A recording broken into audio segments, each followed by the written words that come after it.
have, I might almost call it, obsession about the Igbos. Could you perhaps explain that to me? Well, the Igbos are more or less the type of people whose desire is mainly to dominate everybody. If they go to a village, to a town, they want to monopolize everything in that area.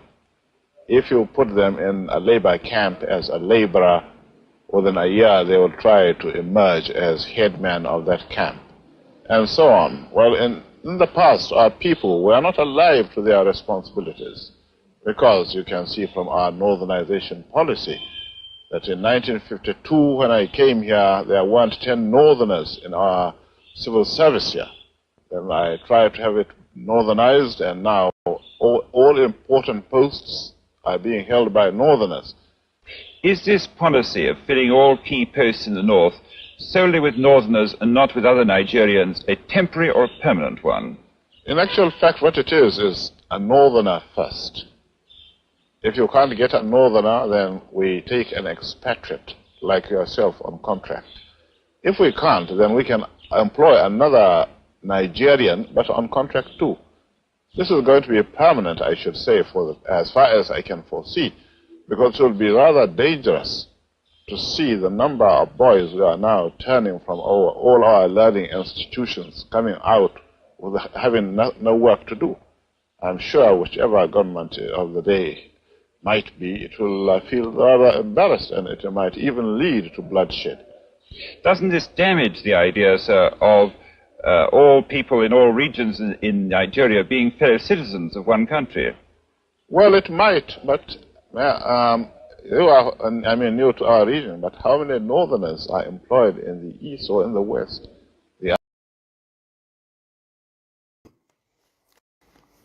Lies and deceit. If not for the coming of IPOB, of Radio Biafra, all of you would have lived and died in the ignorance that Ojukwu caused a war. That's what they were writing. Britain helped them to write it. Ojukwu was a rebel, a secessionist, because we had no media. That is why they're paying Facebook billions upon billions of US dollars to stop this truth from coming out. Did Ojukwu cause any war? Go on is alive, go and ask him. Did Ojukwu cause any war? Ojukwu went and negotiated restructuring with you in Aburi. You came back, Britain told you not to agree, because Britain realized that all the component units of Britain knows that if you go back to regionalism, you will have economic growth. The country will do very well. But Britain doesn't want it. That was why they even instigated the Nzogwu, so-called Nzogwu, saying they will bring Awolowo to become the head of state. They knew what was going to happen. They wanted to truncate the economic miracle of Dr. Michael Opara. What I'm telling you are fast. Go and investigate for yourself. In the East, you had the fastest growing economy in the whole world, over 40% every year. In the West, Awolowo was performing his own miracle as well. Even in the North, Ahmadu Bello and Tafawa Balewa were doing very well. You had all those massive industries in the North. You even had Alamajiris that were employed in the North, meaningfully employed, gainfully employed. They were all doing very well. Britain said, no, for us to control these people, we need to impoverish them. Let us introduce this war. There was a coup by Nzogwu. And after that, there was the massacre of, as usual, massacre of our people in the North. Ojukwu said, I have to secure my land and my people. They said, no, let's go to Aburi to discuss it. Ojukwu went to Aburi and agreed restructuring. That's something now you're asking for, to tell you how foolish Nigerians are. They're very foolish. That same nonsense you're asking for now was discussed many years ago. Ojukwu sat down in Aburi with Gowon and decided that regionalism was the best way forward, restructuring, going back to who you were, 1963 Constitution, 1963 Constitution. Be on your own and pay tax to the central government, as they have in America, as they have even in Britain. Britain, you have Scotland that is almost independent, Wales, the same thing.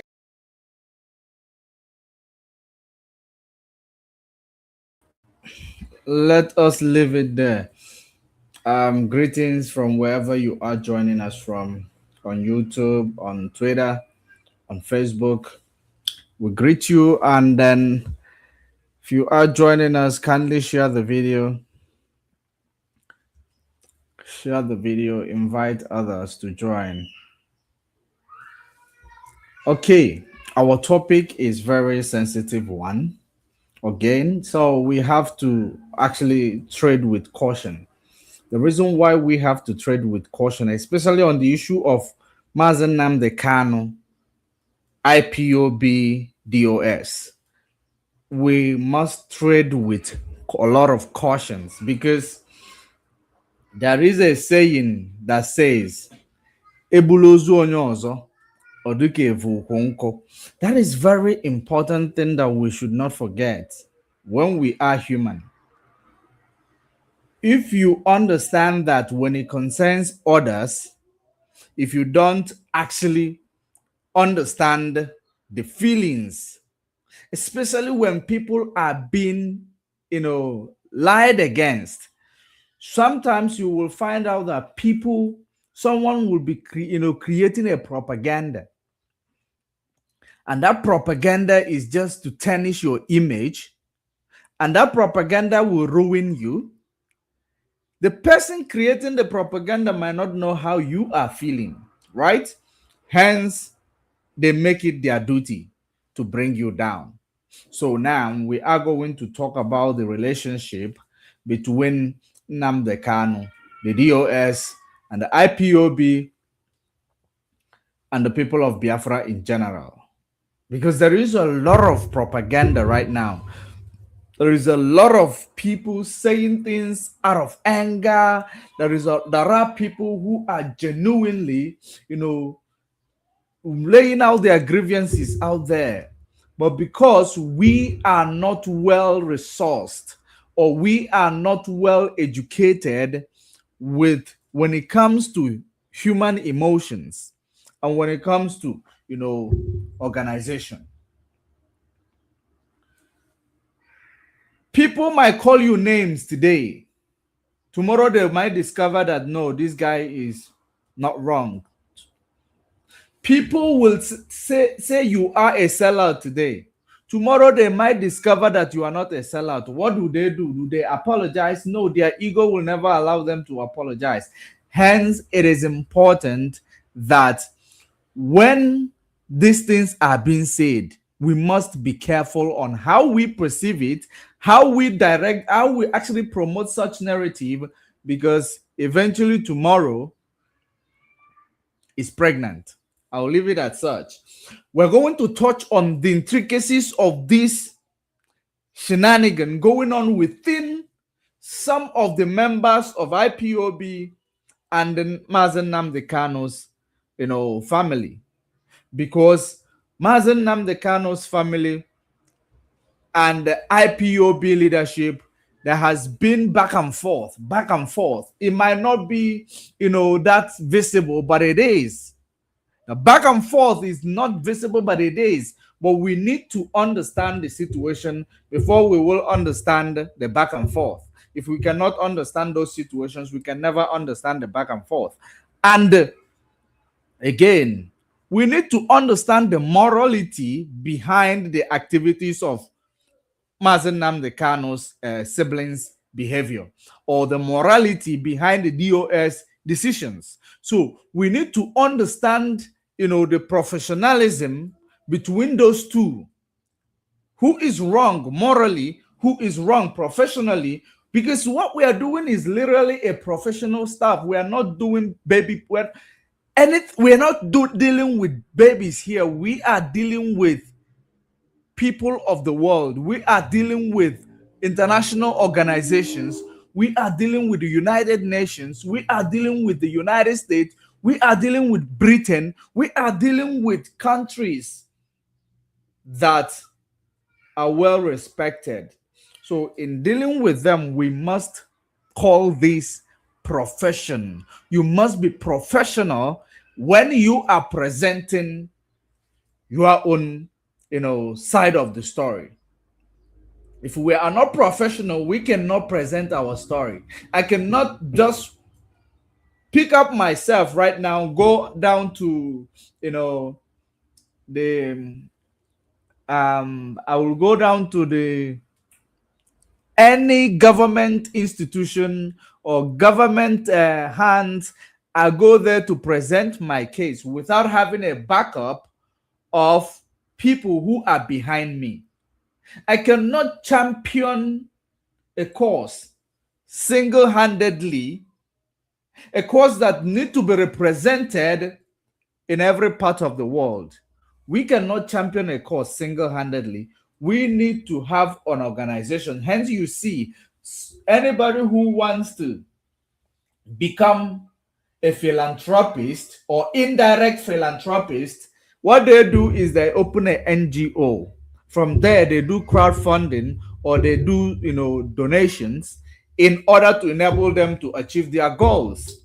So the reason why you will listen to them when they come to you is more or less they have an organization. It is not a one-man show that will take your money for nothing and take you for granted. Hence, they have an organization. They have people who are backing them up. They have followers. They have donors. They have sponsors. So that will make you more professional when you present your case. But in a situation where you are standing alone, presenting your case, it is going to be difficult for people to pay attention to you. Why am I saying so? This is exactly what we are going to deal with between this issue of Nnamdi Kanu.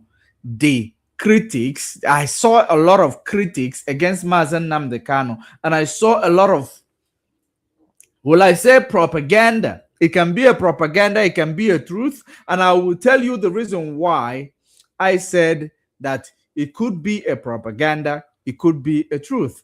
It depends on which context you will understand it to be. Because sometimes you might think that you are basically, what do you call, blackmailing someone without you knowing that, without you knowing that you are basically celebrating that person. That's exactly one thing people don't understand. But we're going to actually, break it down. But for now, I want to touch on this issue of Ahmadu Bello. Ahmadu Bello. Ahmadu Bello's voice has been used now to profile Igbos. Ahmadu Bello's video, this video is being used to profile Igbos. There may be.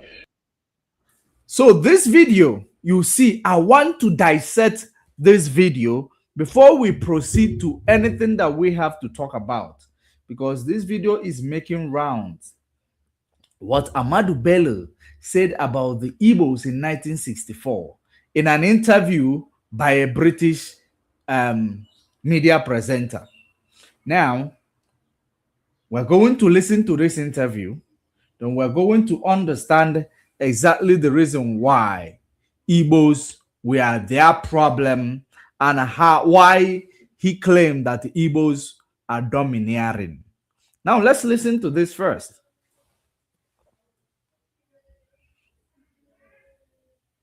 Premier, while I've been here, is that Northerners seem to have, I might almost call it, obsession about the Igbos. Could you perhaps explain that to me? Well, the Igbos are more or less the type of people whose desire is mainly to dominate everybody. If they go to a village, to a town, they want to monopolize everything in that area. If you put them in a labor camp as a laborer, within a year they will try to emerge as headman of that camp, and so on. Well, in the past, our people were not allowed. All right, he said that the Igbos have this behavior of domination. If you place them, first of all, remember he said, when I came here, meaning that he was not from here, but he came here trying to call the shots against the people who were from here. That's exactly what this guy said. When I came here, he was not from here. Then he arrived trying to call the shots for the people who are already the owners of the place. What am I saying? In the 1800s, the Fulanese were just, they were cattle headers, moving cattle from places to places, doing religious crusade as well, and doing land grabbing. So when the Fulanese found themselves in the northern Nigeria, they decided that they will expand their crusade. They will expand their land grabbing. Whilst they are on it, they have actually, conquered the northern Nigeria, which they are not indigenous of. They know themselves. They can tell you that. A person who just came in, you accepted these people, and eventually they want to now they are now the ones calling the shot. Why would you not look for any opportunity to make sure that you dominate them? Okay. Northern Nigeria gave them access to their land, the Hausas. They dominated Hausa through their religious crusade, which is Islamic religion. They dominated the Hausas.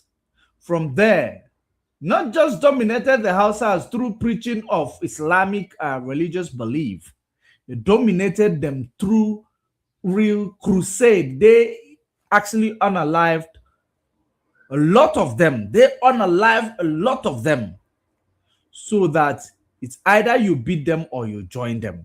Just like what they are doing in the north today, because they are just renewing their vow. They are renewing their vow. Their vow has been shedding blood of the innocent people who is not affiliated with their same religion. So they have to now unalive that person. In so doing, they massacred the Hausas, emasculated them to the point that Hausas today in their land, it is Fulani emirs that are planted all over the place. So if it is Fulani emirs, who is domineering? Jesus Christ. Who is domineering? Fulani emirs is actually installed in every part of northern Nigeria almost, even to the Yoruba land, Oyo. Fulani emir, they conquered Yoruba land, and then they installed their emir. The Yoruba people are the ones sharing this video. This video you are seeing right now, it is the Yorubas that are sharing it on Twitter, using it to say to South Africa, you are right in your fight in destruction of Igbo properties or in destruction of foreign properties, because Igbo people are domineering. That is what they are sharing in order to provoke South Africans to turn against the Igbos. That's why I am actually refreshing on this. I know Mazen Nnamdi Kanu did this long time ago, but we need to refresh our mind time to time. This man was a religious crusader. They held down to the northern Nigeria. From there, conquered the north, installed their emirs. They have this system that is consist of quadis. They had emirs. They have had a civil servants pre-arrival of Britain. And amidst the arrival of Britain, Britain saw that their way of governance, because they have conquered the northern Nigeria and part of the west, their way of governance can actually give them a direct access to indirect rules. And Britain was able to achieve their indirect rule of the northern Nigeria through the access granted to them by these person's ancestors. And they ruled northern Nigeria, obedient servants. Hence, you see today, Britain still love these people. That's why today in Britain, you find out that the Islamic religion is dominating Britain today, because British believe in Islamic religion, but they are in the denial of it. Because they know that these people make themselves available to be their willing tool. The only way to recruit them, get a Qadis who is going to teach them that you have to, fight a religious war to the point that when you unalive a Christian or an infidel, I'm sorry, a person who is non-Muslim, they are called an infidel. You will have 500 virgins. So they know how to make use of them, even to turn them against themselves. Hence, you see what is going on around Islamic societies, Arab nations. You see what's going on there today.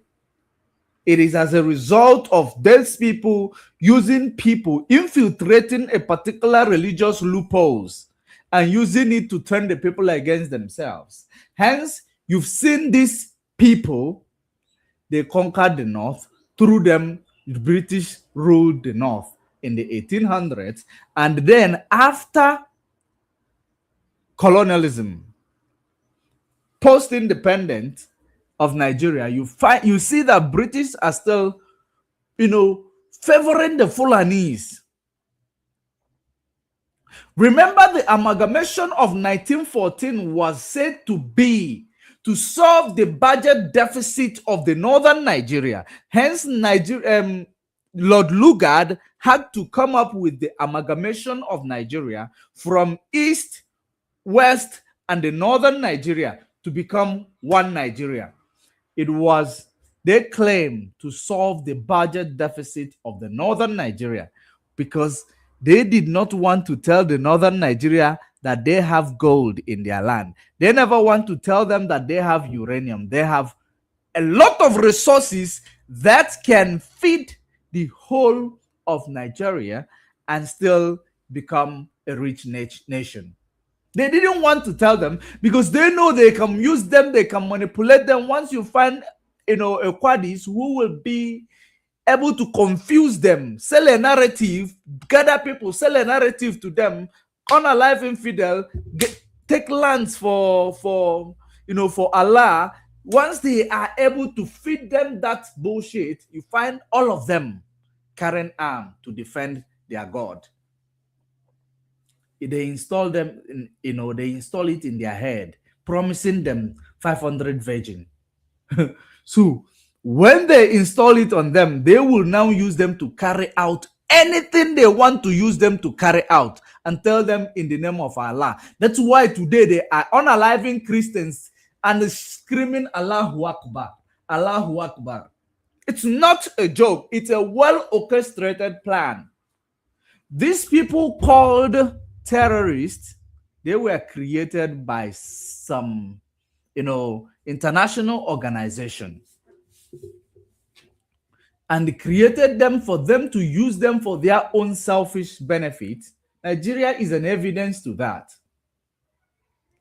So, when they cannot control them, because they create them as a double-edged sword, we can use them to truncate any administration that is non-Fulani, so that people will always think that the Fulanis are the ones who can handle security of Nigeria at every given time. That is one of the edge sword. They created it so that they will use it to keep you busy while they are mining the mineral resources that are found in the northern Nigeria without anybody disturbing them.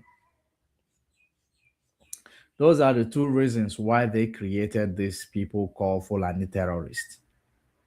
They aided and abetted them. British had an arrangement with this visitor, this man who was given access to Nigeria as a visitor, and he decided to dominate, because there is a saying that says, a person who killed by a machete does not allow you to go behind him with a machete, because he doesn't trust you, hence he does not trust himself. So This man knows that Igbo people cannot be controlled the way he controlled the northern Nigeria and part of Yoruba land.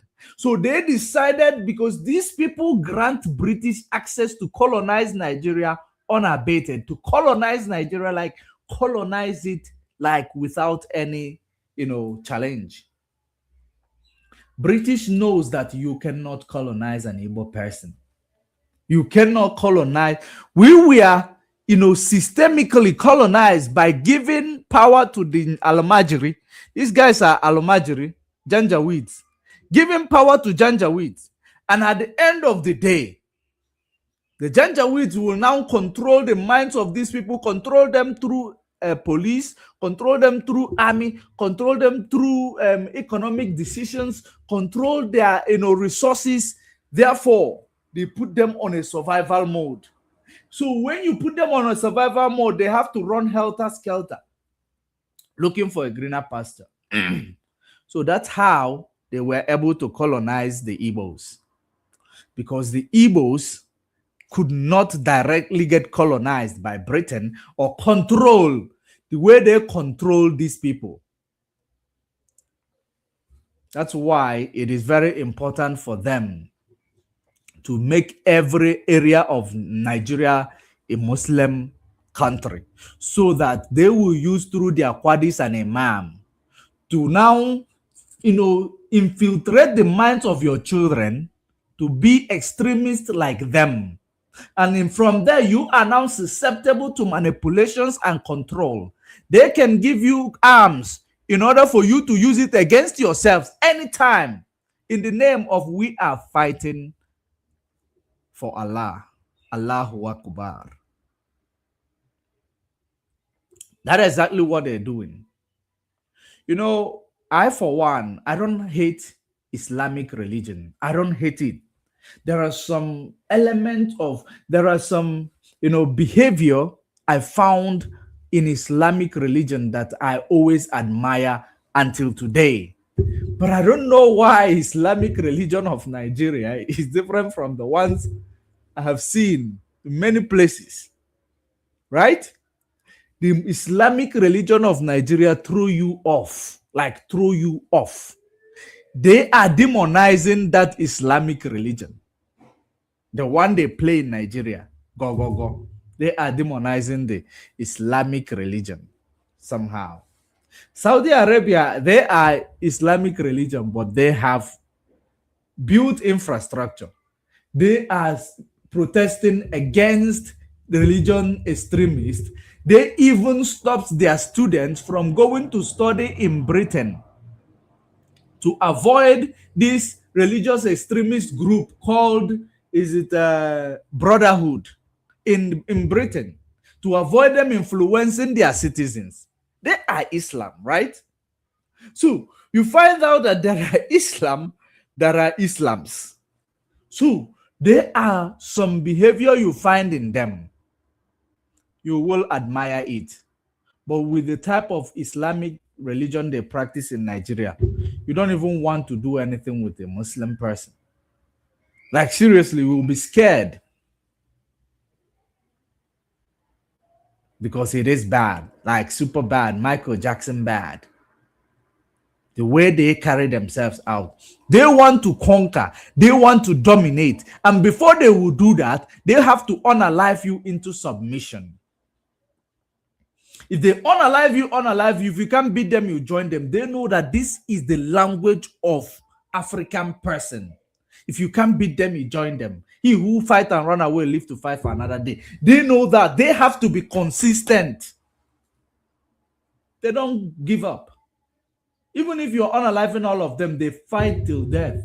But does not mean that they can be strategic more than you, or they can be strong more than you. It is up to you to know exactly what you want. There is something called consistency. It is very, very, it is the key to defeat any extremist group called religion, through religious affiliation. Because what we are seeing with these people, if you stand up and refuse for them to control you, like the Igbos refuse for them to control them, they say Igbo people are domineering. Yoruba people, part of Yoruba land, accepted for him to control them. Hence, they have emir in certain place in Yoruba land. They have Fulani emir. What do you? And yet, Yoruba people are using this thing now to go out there to actually, instigate against the Igbos, that the Igbos are domineering, that this speech was made in 1964. Hence, they are still domineering. That's why they went to crown Igbo king in South Africa. That's what the Yorubas are doing. That is what they are doing. That is very dangerous. But this man conquered Yoruba land. His people conquered Yoruba land and installed emir. They know very well that in Yoruba land today, there is Igbo chief, Igbo king in Yoruba land. And it is just a celebrate, what do you call? A ceremonial king, which is like, what do you call? They gave Nnamdi Kanu a citizenship, honorary citizenship in the United States, right? Does that make him a citizen of United States? No. It is honorary. Igbos crown anybody that is, good to them. Honorary king, call them their king. It doesn't mean it's a true king. No.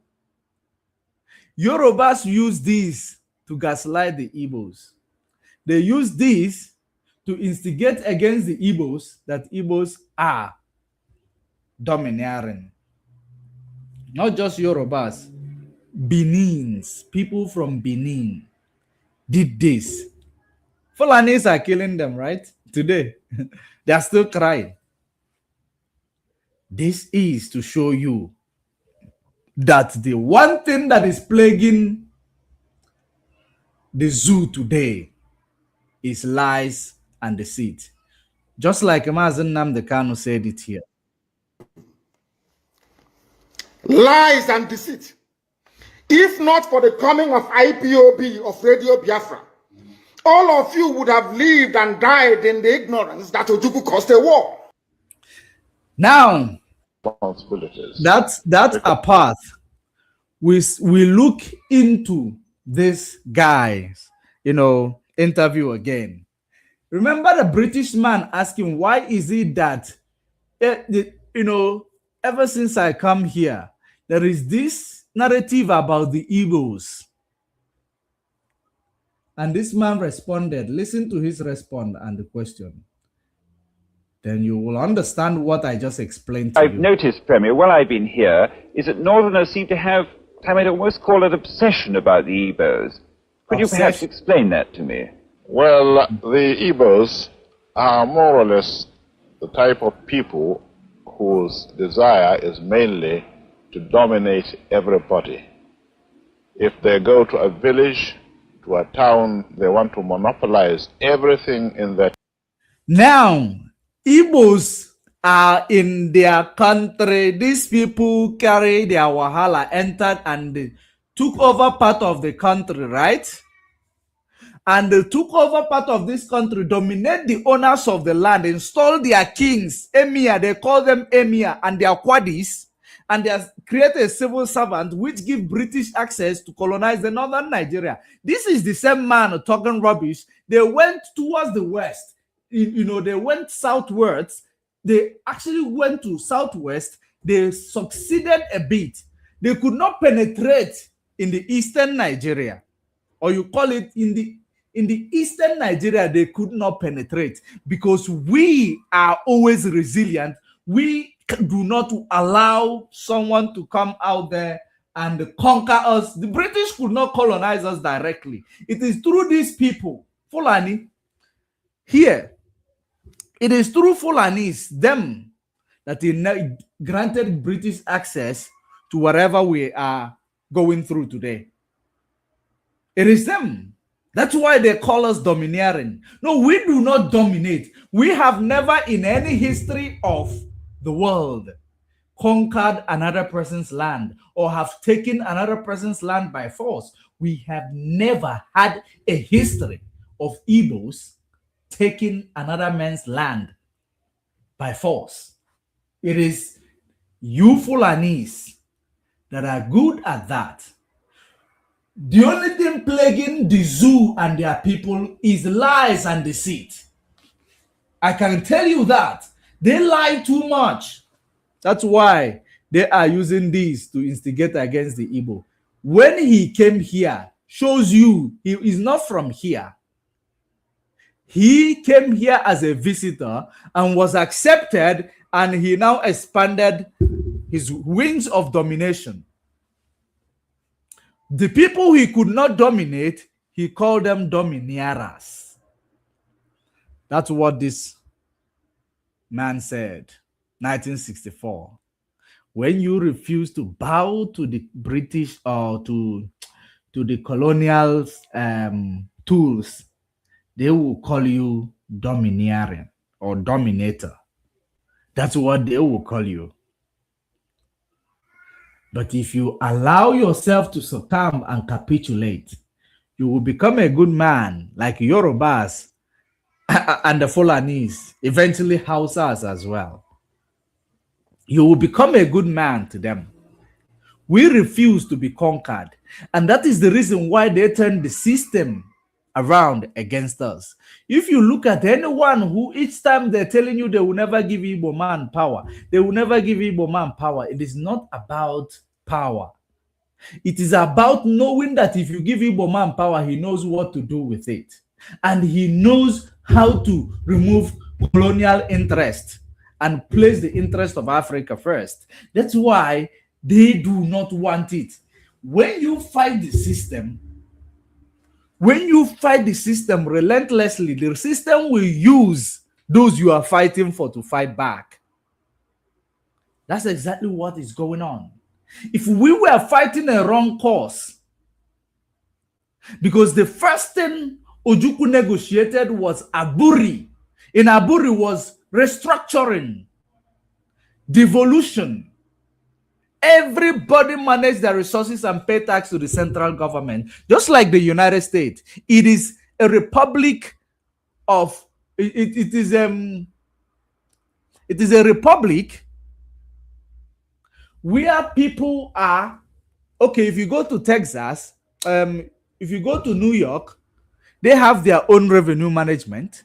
If you go to Alabama, they have their own revenue management. They control their resources. They do their stuff. That's how Ojukwu negotiated with the northern Nigeria. British proposed to them to refuse,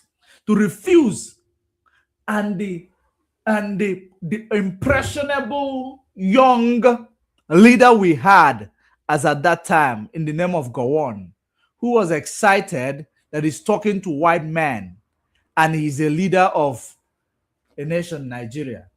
Impressionable as he is, he allowed himself to be manipulated, and they told him to refuse the devolution of this country. Hence, you see all this born hatred. Remember, historically, it was never one nation. It was brought together by Lord Lugard in a quote saying, "Let us experiment on oil and water to see if they will eventually mix together." Because they know historically there is a lot of differences, between these people. They do not really get along, but maybe they can coexist in the marketplace. In the marketplace, they can coexist, but they cannot govern each other by, they cannot coexist with one leadership. They hardly coexist with one leadership. And for them to colonize that area and the people like the Igbos, we have to bring them under one umbrella with our subjects. They had to bring you under one umbrella with their subject, which is these guys, the Fulanis, so that they will have indirect rule. And the same thing you're still going through today, under one umbrella, that they will grant these people power to police and the army. Whenever you stand up to protest or to educate people about their right or yours, they use these people to manhandle you so that you will stop speaking. If you can remember it recently, Mazen Nnamdi Kanu was speaking against the activities of the Fulanis. These are the Fulanis, unaliving people all over the place in Nigeria today. We are calling people domineering. Why are they unaliving people? They are unaliving people because they want to control them. They want to dominate them. They want to control their religious narrative. Yet this is the man calling someone domineering. This is the one they are using to disgrace themselves, showing South Africa that Igbo people are domineering. I hope you are, picking it up the way it is, because we must tell our story. Fulanis are still doing it today to show you the evidence that we do not lie. Whatever we tell you, go check it out. It will be the way we say it. We do not lie to basically buy favor from anyone. We do say our truth the way it is. The system does not like us because we speak our truth the way it is. We do not adulterate it. Hence, they are going to use the lovers of the system, those who are comfortable with the situation where they are, yet running away from it to another man's country. Yoruba, some of you are comfortable in the situation where you found yourself today, yet you are running away to South Africa. And upon that, you are now instigating your brothers in the army. You instigating against them, your brothers in the army. But you love one Nigeria, you love the system that your brothers in the army is fighting. Hence, you hate them so much, claiming they want to divide your Nigeria, the system created by Britain, to make sure that there is no benefit going to you from the coffers of the government of the country. Now you are promoting the system. Isn't that wickedness? It sounds like you are literally zombified, because you cannot tell me for the life of me that you love the system you are protecting, running away, going to sell out your so-called brother as Igbos, to use them to buy love of South Africans. That's what you want to do. You want to sell the Igbos to use them to buy love, thinking you know politics. And the one thing I have seen ever since I started following up what is going on in the internet about your relationship, Nigeria relationship in South Africa, I have seen that the people you are trying to buy their love don't give a damn about you. They know that you are a fucking Nigeria and there is nothing you can do to change it. That is karma. This person you are using is a religious crusader who came into Nigeria, conquered your land.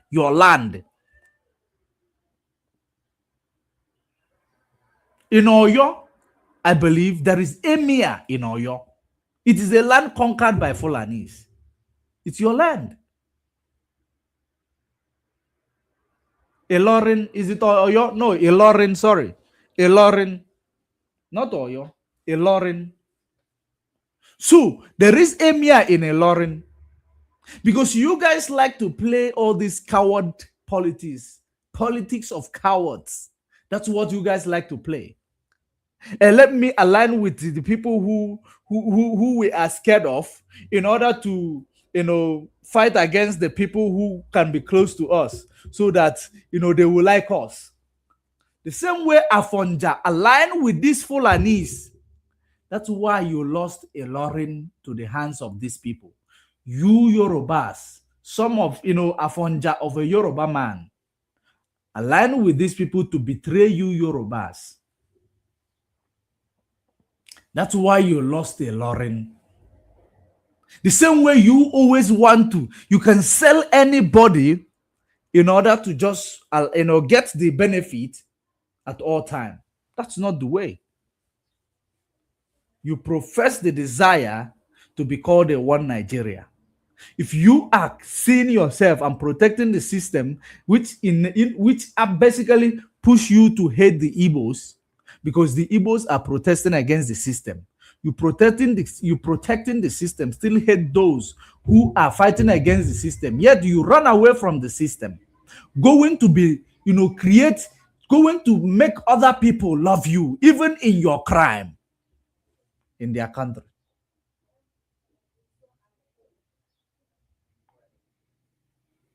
Right?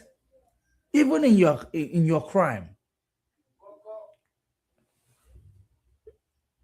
Just 1 minute.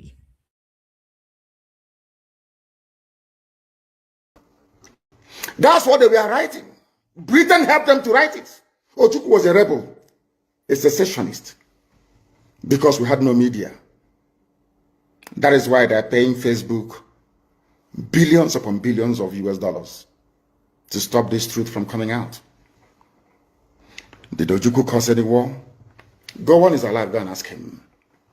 Did Ojukwu cause any war? Ojukwu went and negotiated restructuring with you in Aburi. You came back, Britain told you not to agree because Britain realized that all the component units of Britain knows that if you go back to regionalism, you will have economic growth. The country will do very well. But Britain doesn't want it. That was why they even instigated the Nzogwu coup, so-called Nzogwu coup, saying they will bring Awolowo to become the head of state. They knew what was going to happen. So, in so doing, sorry for that interruption. If you put them in, I have a meeting to attend, but let me try to round off quickly. So, in this regard, using this video to instigate against the Igbos by some of these Yorubas, you are not doing yourself a favor. You are showing your act of, betrayal, cowardice in you. And it doesn't lead you to anything, because this same act of betrayal is the reason why all of us are in the mess called One Nigeria today, and no one is there to rescue you or to basically help you. You cannot say that you, as a Yoruba man, ordinary Yoruba man on the ground, you are not feeling the heat of the country. We see a lot of, people, swamps, living in swamps. You cannot tell me you are not feeling the heat of this type of Nigeria you are living today. If you say so, that means you are lying to yourself. So, if so, why then do you profess, your desire to be one, yet sabotaging the other in order to be loved, just for you to hustle in another person's country? Why not be in your country that the way you love it? Because you know that this, your, support towards this system is costing you your love for your family, costing you a lot, costing you your dignity, because you go to places where you are not loved. It is because of that system. If that system was okay and working, I don't think you will need to explain to anybody how Igbos behave. If those people does not like you, you pack your bags and go, because you know you have a better place to go.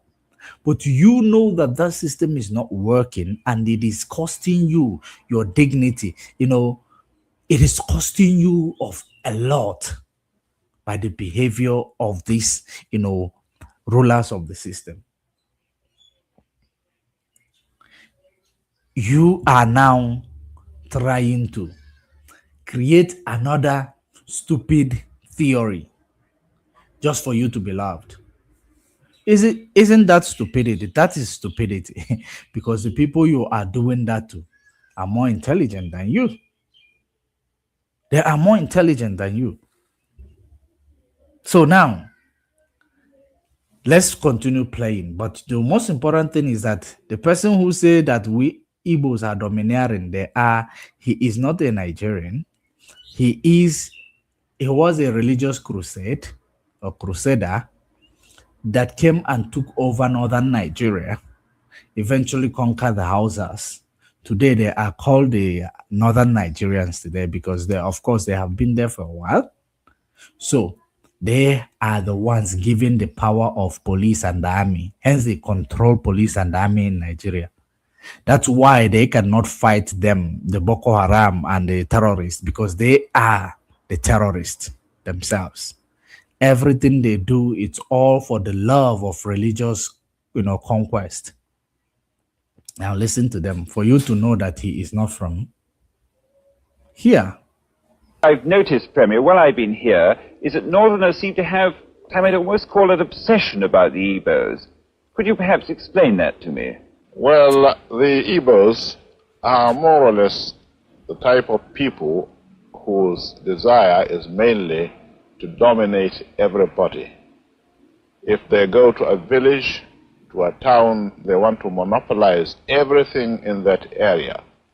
If you put them in a labor camp as a laborer, within a year they will try to emerge as headman of that camp, and so on. Well, in the past, our people were not alive to their responsibilities, because you can see from our northernization policy that in 1952, when I came here, there weren't 10 northerners in our civil service here. Then I tried to have it northernized, and now all important posts are being held by northerners. Is this policy of filling all key posts in the north? All the posts are being held by northerners, right? These are the people who champion one Nigeria, right? Yet do favorism. All the posts are held by northerners. When he says northerners, he's talking about Fulanese. Now, listen. Solely with Northerners and not with other Nigerians, a temporary or a permanent one? In actual fact, what it is a northerner first. If you can't get a northerner, then we take an expatriate like yourself on contract. If we can't, then we can employ another Nigerian, but on contract too. This is going to be permanent, I should say, as far as I can foresee, because it will be rather dangerous to see the number of boys who are now turning from all our learning institutions, coming out with having no work to do. They have been enjoying the proceeds of regionalism.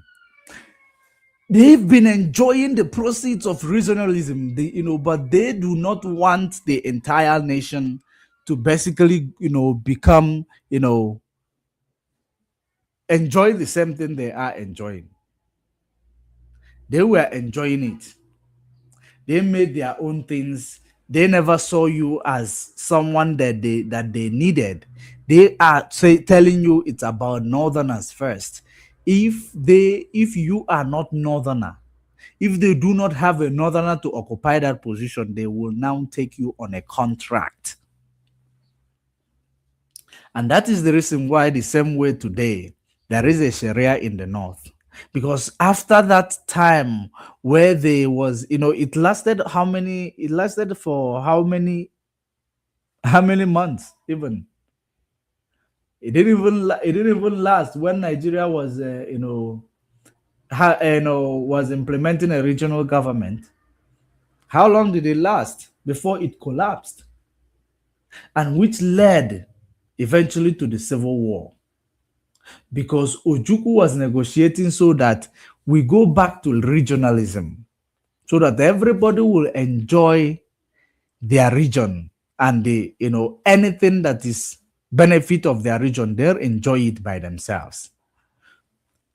These people refused, but they're still enjoying it pre-independent, post-independent. They are still enjoying it today. For you to imagine, because you can't tell them what to do, they do what they want.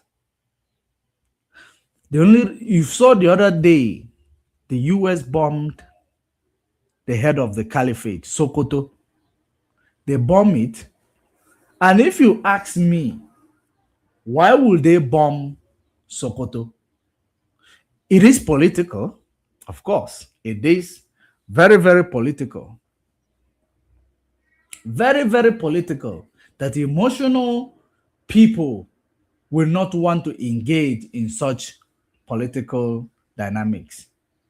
You wouldn't want to engage in it because it is sensitive, it is complicated, very, very political. And that's a topic for another day. These people are never Nigerians, so they cannot dictate on the way people think. They do not have a moral ground to tell you that people are domineering, because they dominated, they unalive, they ruled, they are still ruling. Indirect rule. British taught them how to do indirect rules. They taught them very well how to indirectly rule. But believe it or not, whoever that is sharing that video is insulting themselves. That's what they are doing. Thinking that they are insulting and instigating against the Igbos. You are doing to yourself, not the Igbos. So now we are moving forward, straight to the topic for the day. This is actually, it was supposed to be an off-ramp, because I wasn't actually prepared to talk about it. I was scrolling before I came online and I saw that. Then I decided that I will touch on that before we go to the main topic of what we are talking about. Well, before we go there, from today, if we find you in the diaspora aiding or abetting any sector or any group on the ground back home, you will also be in trouble.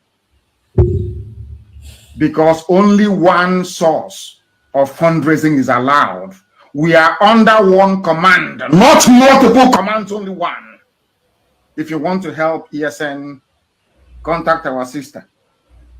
Contact the people that will release their telephone numbers. Not every idiot coming out to fundraise for us. We don't want you to. We didn't get to where we are today by fundraising like people who have no direction or sense of purpose. We are IPOB, we do things differently. We must learn, as the Ekumeku taught us. It was Ekumeku that fought the British. Ekumeku, mostly in Ahaba. Today they call it. So there is a lot of things that is going on in the media space recently, and I have been trying to, stick my finger to it. But today I think I made progress in understanding, because I've been hearing that people are blackmailing Mazen Nnamdi Kanu, but I didn't see where it is coming from. But I saw one time when someone made a post saying that Nnamdi Kanu collected a gift. Nnamdi Kanu and his family collected a gift from Obiano. A Jeep. Is it a Prado Jeep from Obiano? Is it Obiano? Yes. I came across such posts, but I didn't pay attention to it. I thought it is just part of what people are just posting, because there is a lot of propaganda against Nnamdi Kanu all over the place. So, but now, it interests me that those who made that post, it's not the regular people will expect that they should make such post, right? It's not the regular people will expect to make such post. They are the people who are supposed to be very, very, reserved, even in their utterances, even in their media presentation, in anything they do, because a lot of people look up to you. The person who made that post, yourself. I don't know. I just saw it but I never paid attention to it until now. Now, here are the, I wouldn't say the intricacies, because there are no intricacies. It's only one way to wait. If Obiano donated a Jeep to Nnamdi Kanu's family, it signals a respect by the sitting governor, as at that time, to Nnamdi Kanu and his family.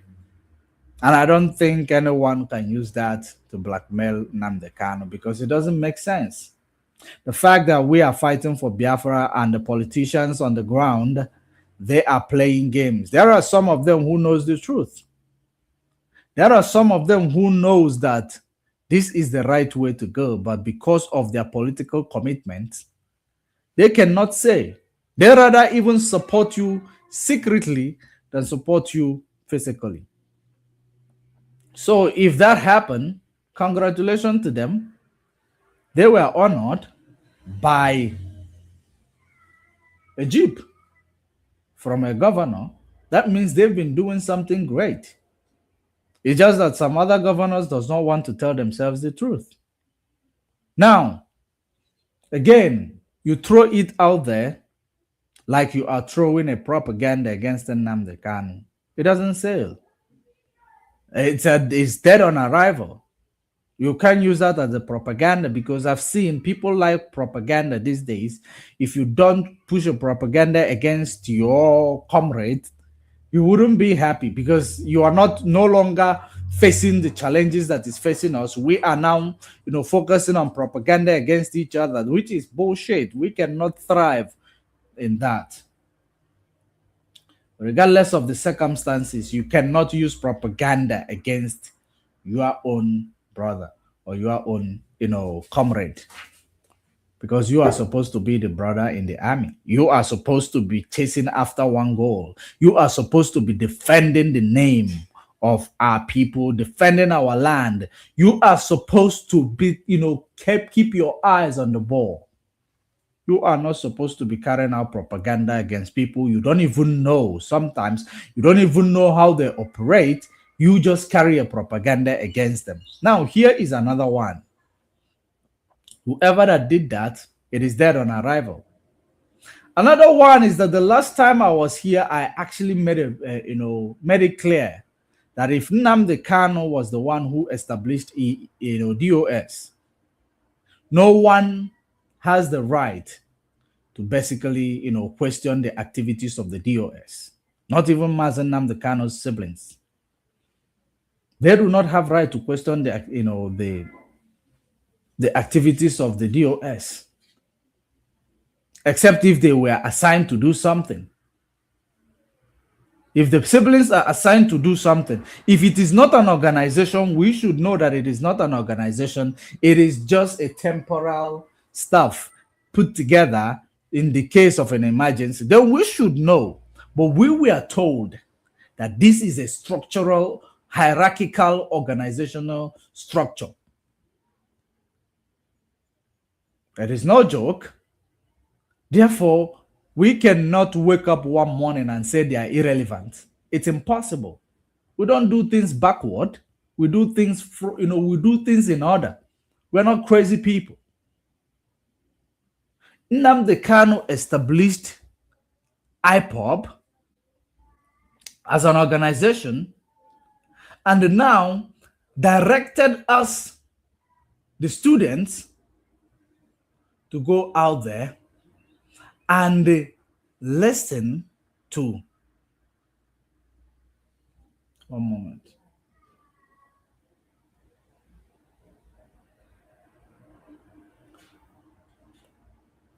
I'm trying to see if I can get that video. To get the video where he told us that we should listen to these people in his absence. It was not a joke, it was a directive given to us. That directive given to us, I don't think we're supposed to play with it. Right? Now listen to this before we proceed.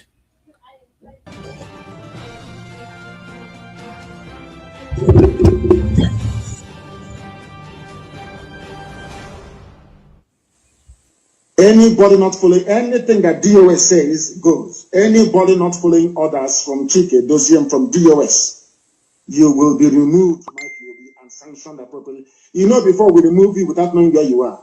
This time around, we will catch you before we remove you. Anything DOS says is what goes. Nzurumike is heading our reconciliation committee.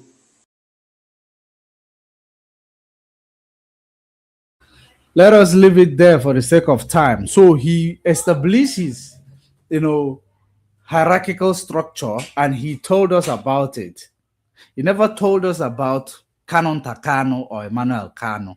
He told us about his hierarchical structure. He also told us that Nnayanya is managing the organization fund.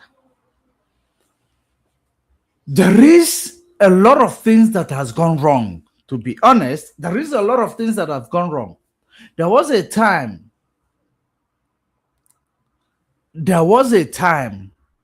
we were fighting,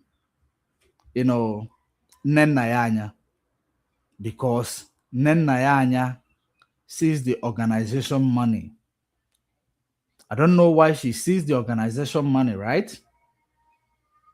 But according to, the information that was available, accessible that time, he decided to work with Nnamdi Kanu's younger brother. So, and then he disconnected from the DOS. DOS eventually disconnected from her. So there has been a lot of issues. And in that regard, Nnamdi Kanu's directive has an evidence. It was his voice. He told us that we must listen to the DOS. We must follow the DOS. If Nnamdi Kanu now is no longer working with the DOS, Nnamdi Kanu, since he's able to go there, in fact, since people are able to visit him, it's either he write a letter or he make a voice and tell us the same thing. Then we will know that it is no longer working. Do you know why? I have said this time without number.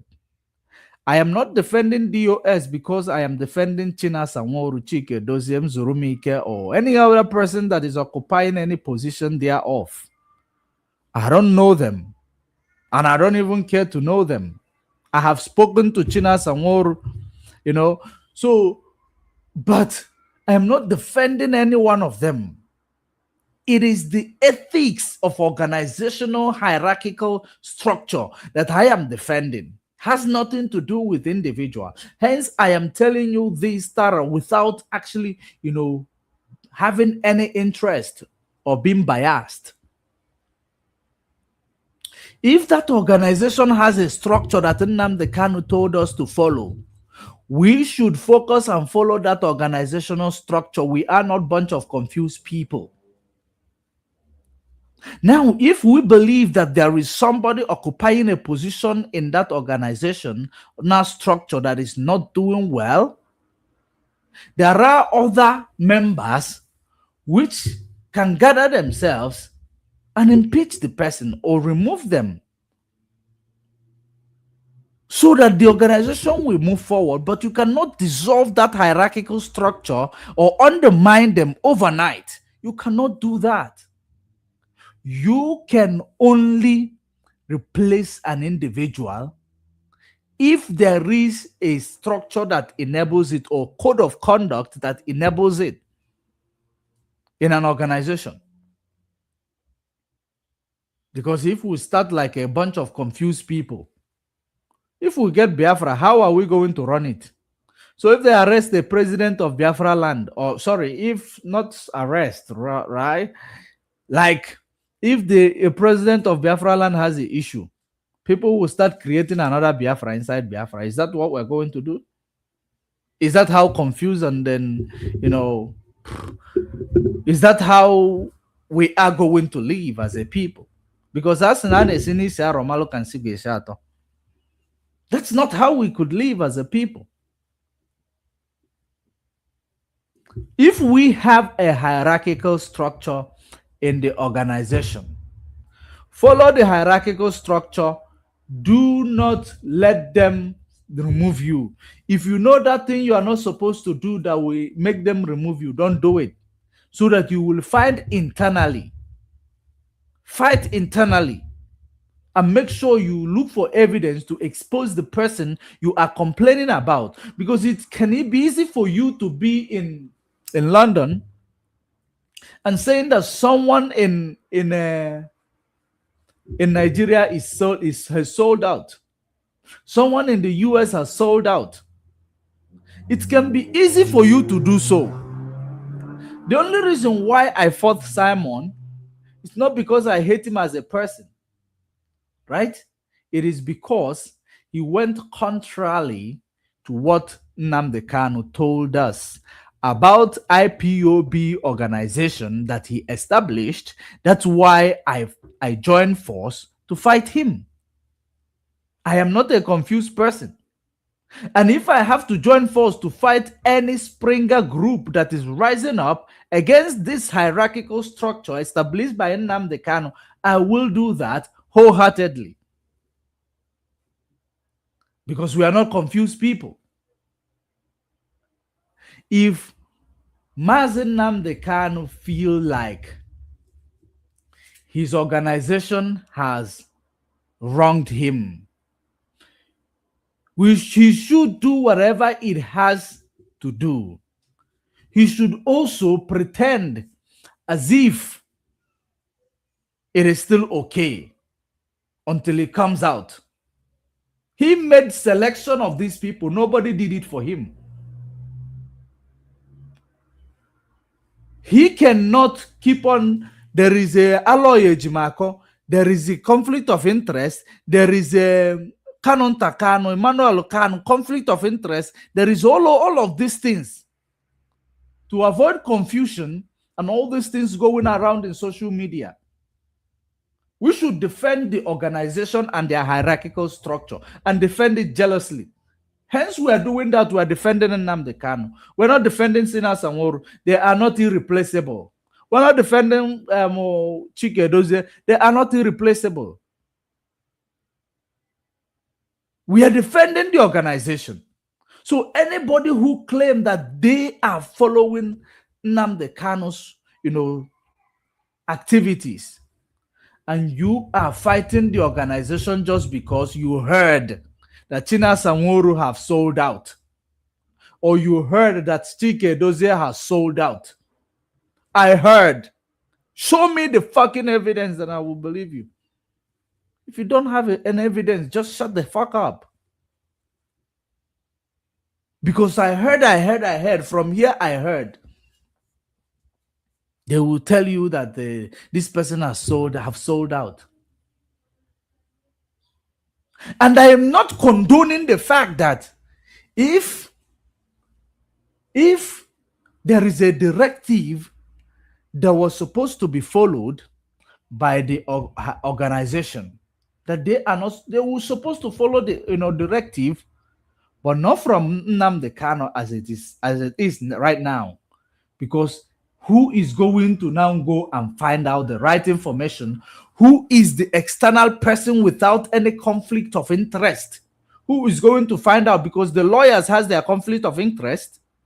The Canon Takano's family have their interest. Everybody have their own opinion and their own interest.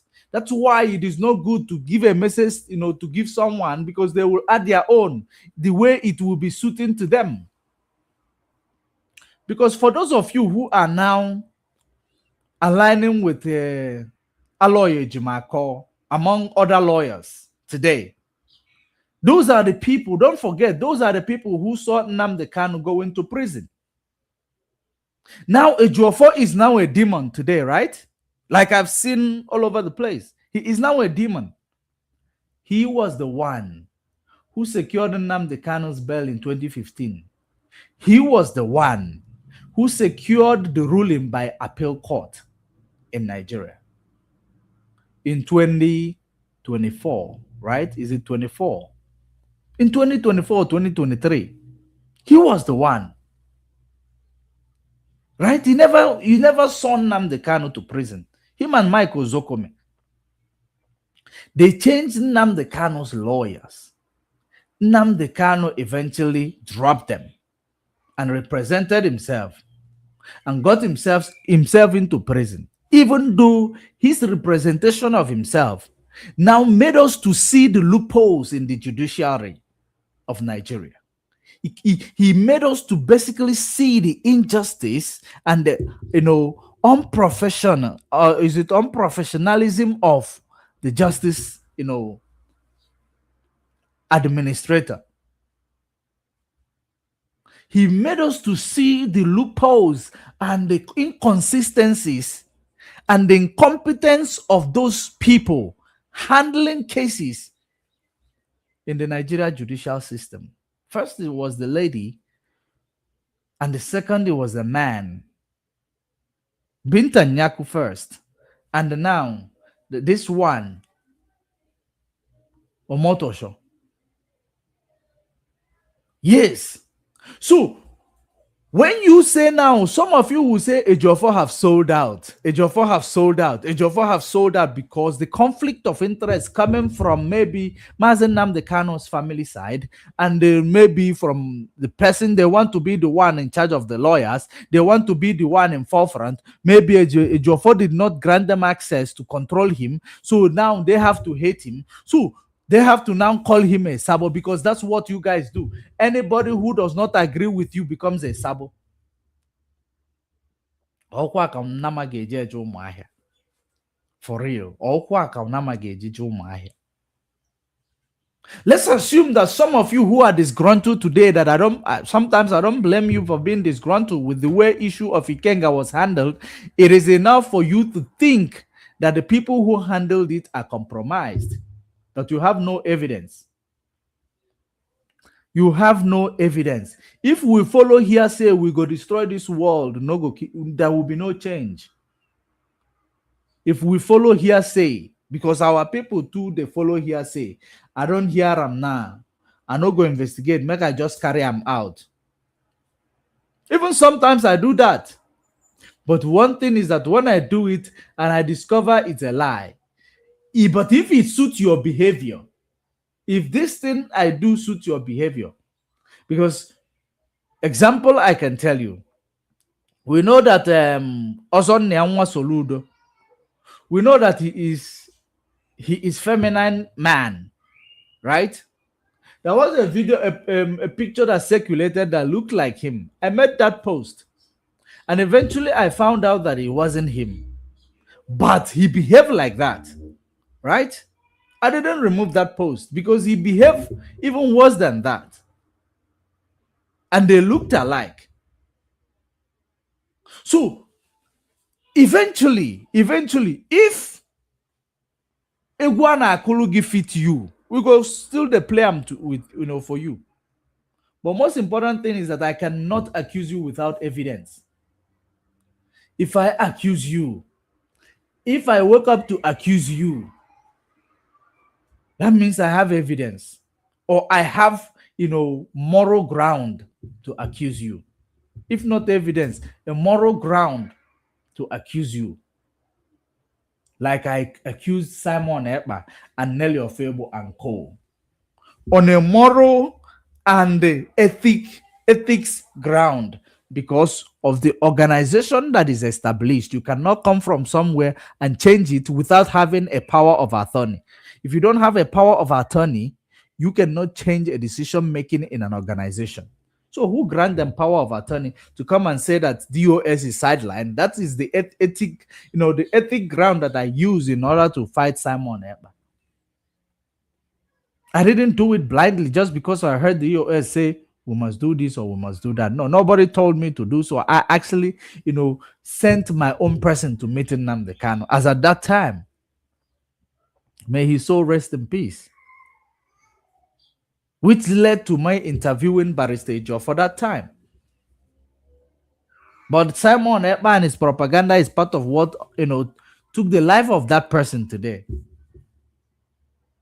So in these things we are talking about, we need to have evidence before we begin to basically start pointing fingers, because we do that a lot and we are not going anywhere. Don't think maybe you sit in your room after smoking wee.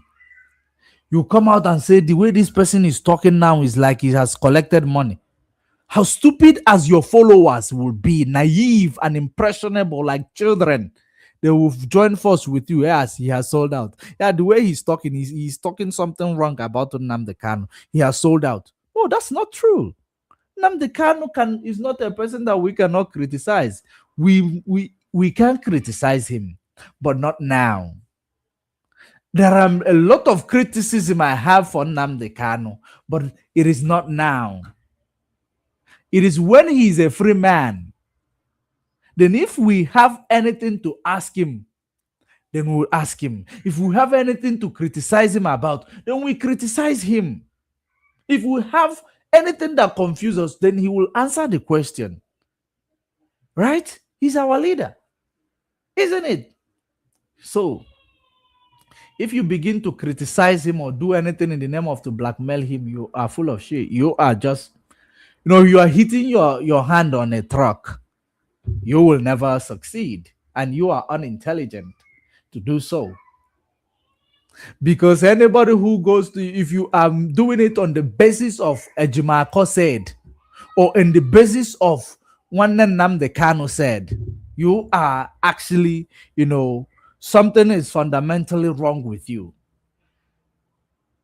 When Nnamdi Kanu have their own interest, Nnamdi Kanu is the one we know fighting for the independence of Biafra. I only know one Nnamdi Kanu from Nnamdi Kanu. So in an event where there is no neutrality in the messages that is coming from Nnamdi Kanu, I don't think I have to listen to one Nnamdi Kanu when it comes to the issue concerning the organization, decision making. I can listen to him in an event where Nnamdi Kanu said that with the whole of Biafra should be praying for him. The whole of Biafra should, do one or two. Not that the IPOB need to do. It is an organization that has a structure. That structure should know what to do. If they cannot know what to do, people that knows what to do in the structure, you protest and remove the person who does not know what to do and replace them with the people who knows what to do. If you feel like one has sold out, then get us evidence so that we will now bombard that person that have sold out. We don't want this hearsay again. It is what is delaying our freedom. He has sold out just because he said something I don't like. He has sold out just because he's been speaking what you like until one day he speaks something that maybe he's disgruntled about. He has sold out. You people act like children. Like you guys act like children. All of you who are very good at saying people have sold out, they have bought him over. Dude, when they buy you over, do you know what you will speak like? You speak like you then speak. Right? You see Ikenga. Ikenga Uluagu was bought over. With evidence. I can categorically say it with evidence. Right? Ikenga Uluagu was bought over. Those are you saw his language. This language are the languages of people who were bought over. Not bought over in terms of he was giving money, right? He was not giving money. He was sat down and advised and was brainwashed. They brainwashed him and told him, you have a brighter future. You could get a position in a local government chairman. You could get a position in a councillor. From there, you develop your political ambition. Because Ikenga Uluagu is an ambitious man. So for them to brainwash an ambitious person who is also a novice in terms of politics and want to join politics, that person becomes impressionable. So they were able to get into him. And now, in doing so, they gave him a direction on how to go to denounce IPOB. That's why to denounce Nnamdi Kanu, to denounce the activities of Nnamdi Kanu. Look at it.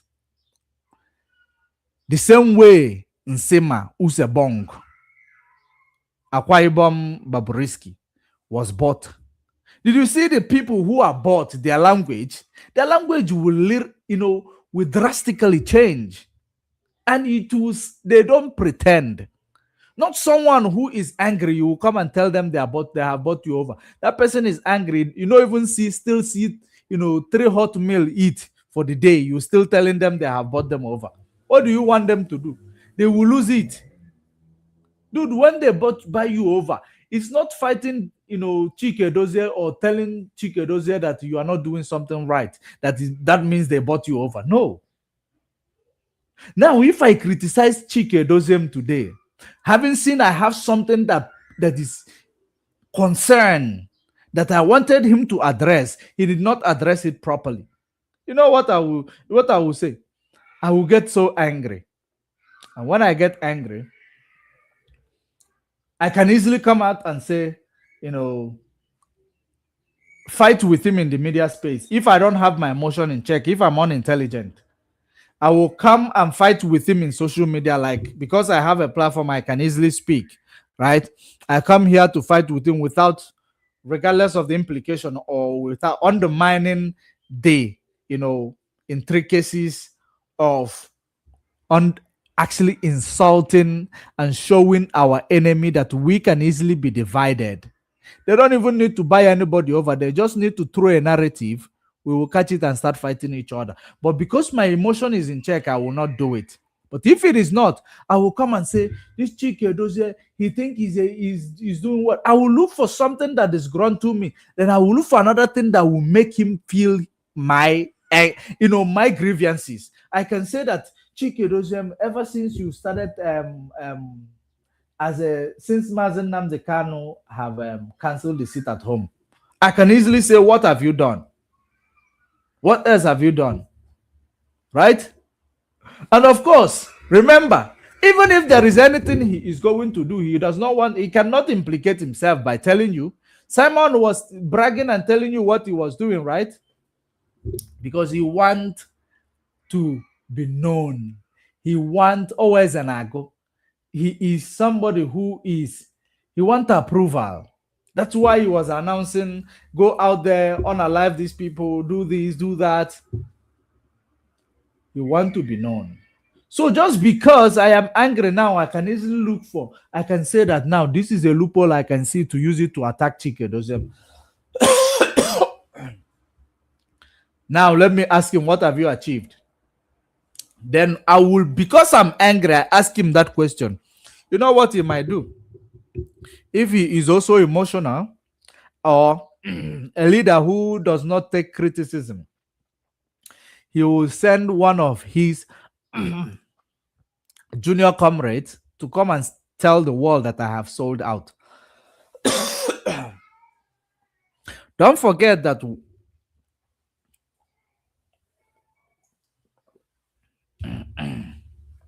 don't forget I was the one disgruntled. Remember, I did not blackmail him yet. But how will he respond to that first, what do you call? How he respond to what I said against him will determine what I will say next. If he ignores me and call emergency meeting and say, no one should talk to this guy. No one should talk about this guy. Let him die a natural death. Dude, I will die a natural death in that topic. That's the way it is.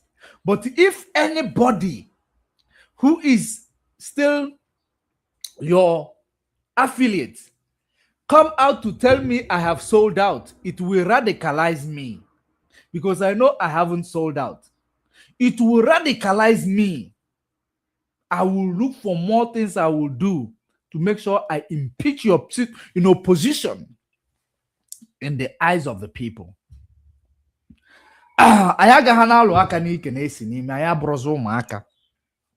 This is what we are doing back and forth, back and forth. Everybody sold out. This person sold out. Once I'm angry with you, I say you have sold out. And my fans will just buy it and carry it along. This is exactly what is plaguing the movement, not IPOB as organization, plaguing the movement, the followers, the speakers, the organizers, the leaders. How do you compose yourself? How do you comport yourself? How do you respond amidst a storm, criticism? How do you react to it? Allow a critics to die a natural death. I used to hear that when I was still in the platform controlled by the member of DOS. I used to hear that. But how did we get here to the point that everyone is pointing finger on each other?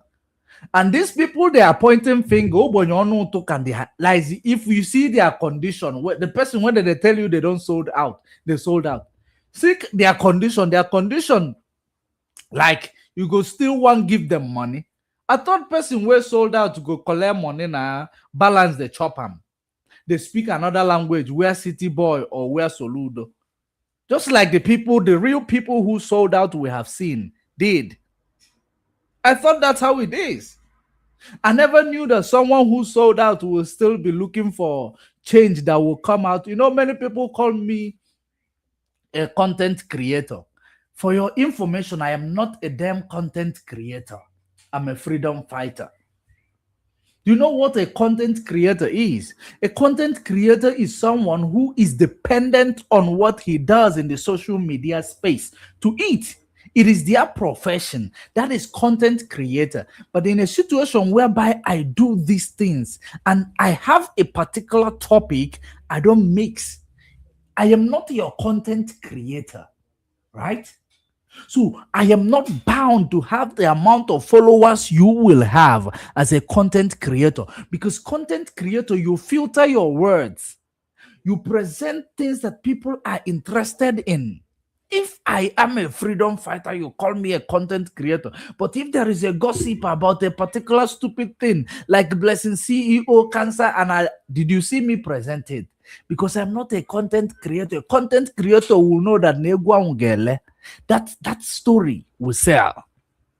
We do things that is strictly connected to what we believe in. That's what we do. That is one thing, the different thing between a content creator and people like me. If I want to create content, I give my page 2 months, I will have more than 200,000 followers, and I will grow, because I will not be speaking politics that insult, that's the algorithm will perceive as incitation, or algorithm will perceive as ethnic demonization or profiling. They won't perceive it, because these things brings down the number of people or traffic we control to avoid incitation. So that's why how the algorithm work. It's not as if we don't know. We're not content creators. Dude, I'm a professional person. I have my job. I am an entrepreneur. I wish I was a content creator, because I have a lot that I can use for content. But I am not. So if I address a certain situation, you will come to my comment section to say, you content creators, you guys are, thank God the content creators are these people that are addressing this issue. I'm not a damn content creator, buddy. Because if I am, I will not speak to the situation the way I will filter my words for the sake of algorithm, because I need the algorithm to, tick me, blue tick me so that I will make, my content go viral. So that is the difference between content creator. We speak the truth to power. We tell you what it means. If I am making money from this, still doesn't make it a content creator, because I use my money in order to bring these issues to you. It doesn't make it a content. So this is not a content. This is life. This is something that matters. It is our life. It is where we need to improve on as a people. We cannot continue to, no, let us grow up. We cannot continue to telling each other every time you sold out, you sold out, you sold out. That is depressing. It is super depressing. Do you know there was a time I was called, I sold out? You know why? Because I did not agree with some of these Ndomenana 7-Eleven. I didn't agree with them. Because I know my story. When it comes to metaphysics, I am very good at metaphysics. When it comes to quantum physics, I am very good at that. When it comes to, classical physics, I am still good at that. So you cannot, when it comes to history, I know a little bit of history. So you cannot just come and tell me, that you own your menana. It's in kind of buffalo side that, then I don't agree with you. Now they said to me, I have sold out. These are my comrades because I don't agree with them with their Indo menana and our culture and our origin. They call me, I have sold out. Sold out to who? Because some of the things that we were arguing about aligns with the Nnamdi Kanu's teaching. So who did I sold out to?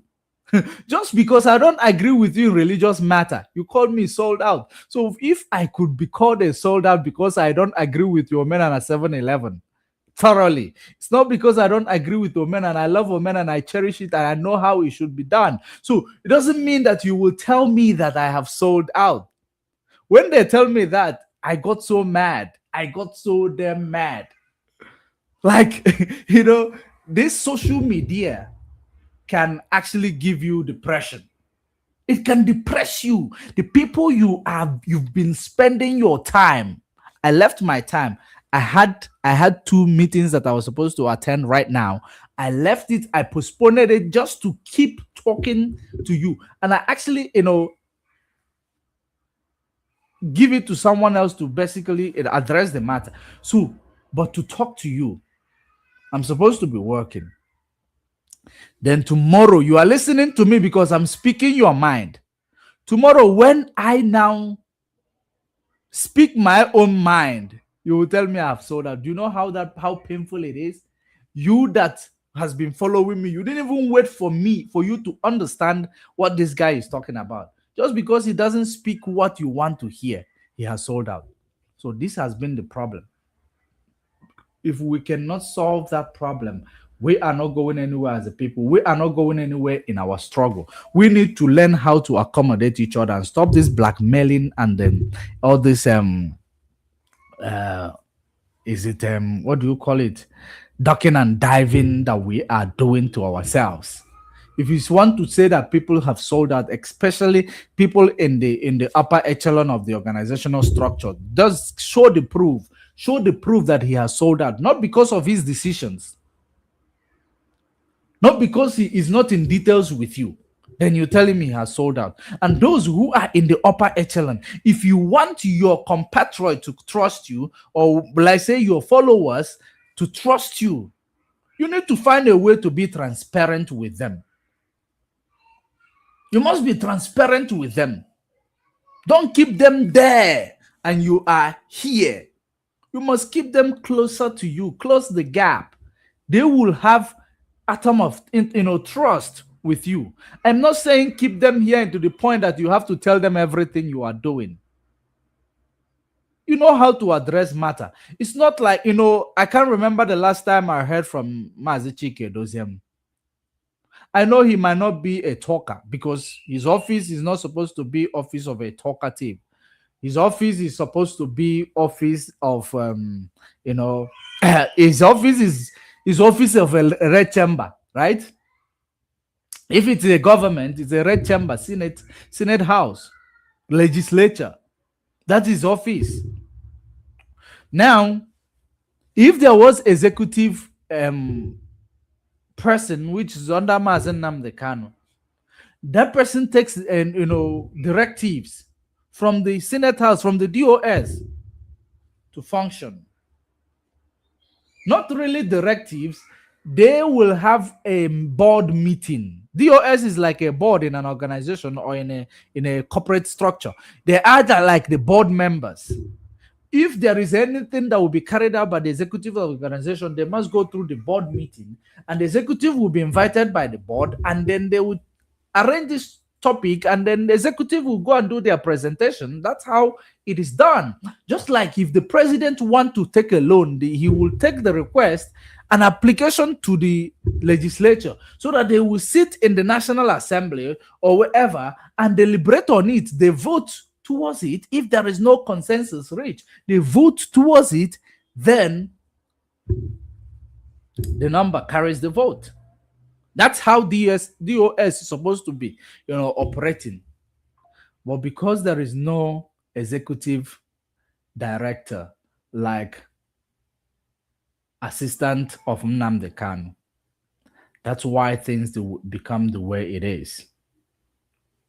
And if the DOS did not appoint that executive director outside of the DOS,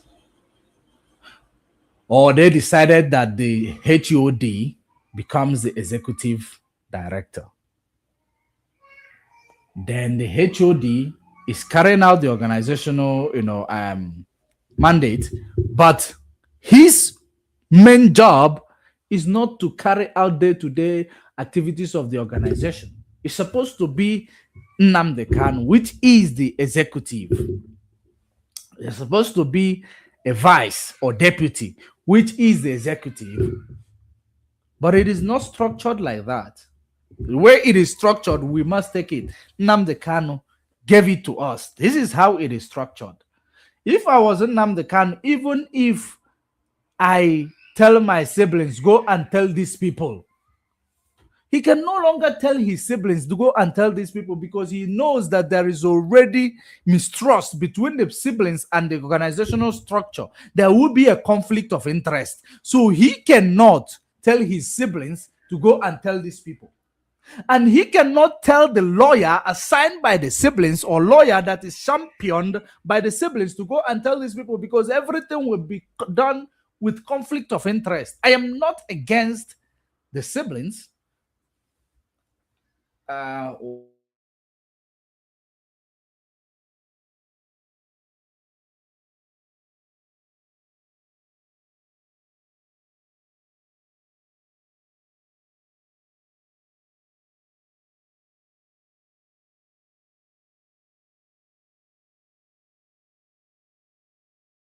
Got to round up. So in that regard, there will be no order by sending, they're coming, by sending lawyer that is promoted by your siblings who has a mistrust with the organizational structure because of conflict of interest. You cannot send a lawyer, because the lawyer will champion the interest of your siblings. You cannot send your siblings because they have conflict of interest.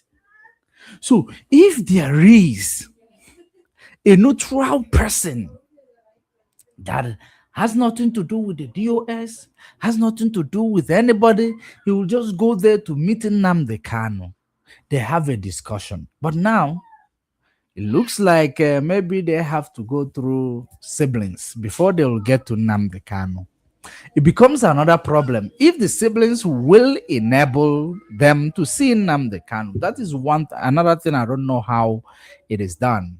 Believe me, I'm not calling Nnamdi Kanu's brothers or siblings any name. I'm not saying they are thieves. I'm not saying they have sold out. I'm not saying they have sold their brothers. And the same applicable to the DOS. I'm not saying that they have sold out or have they done anything.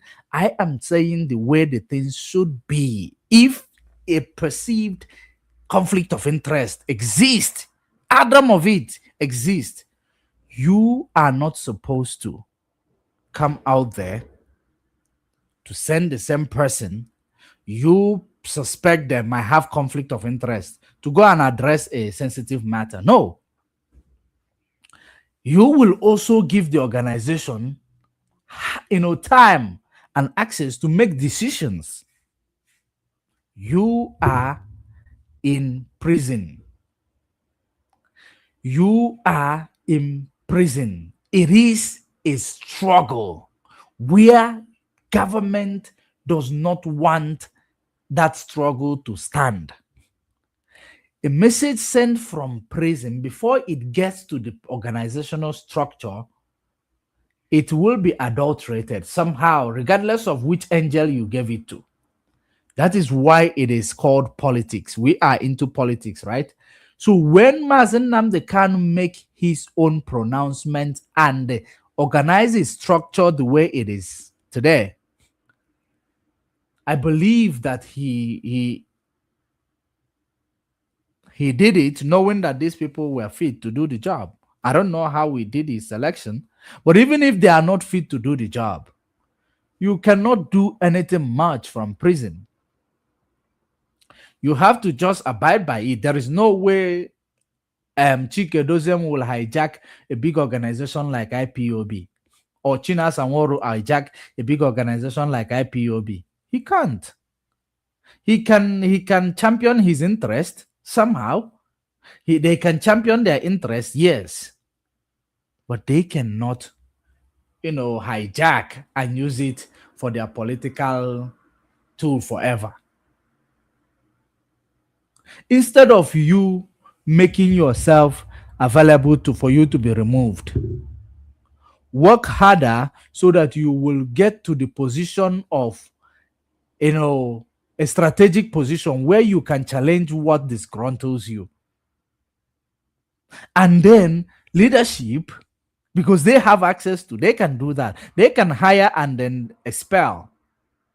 They can admin and expel, or administer and expel. So if they can also promote a comrade.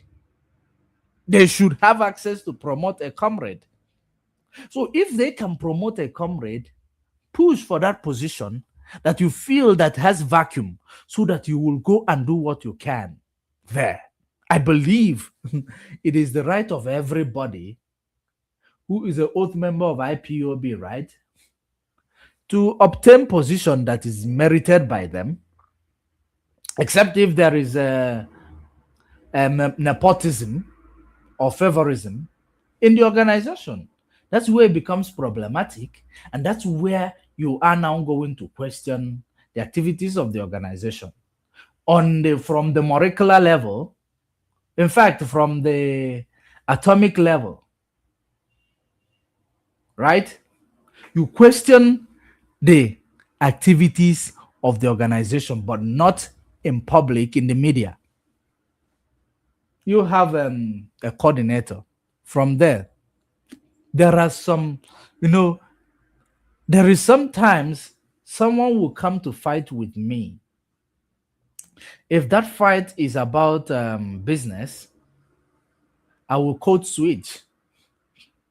I will not be rude. If a client come being rude to me, there is a way as you cannot be rude to a client. You know what you're going to do? You code switch. Be professional. Your professionalism will make that client lose their mind. Right? You don't need to say, hey, get out, this and that. No. Be professional, calm, respond to them. Code switch to the point that you are now using a corporate language to address this situation. Corporate language sound like vocabulary, right?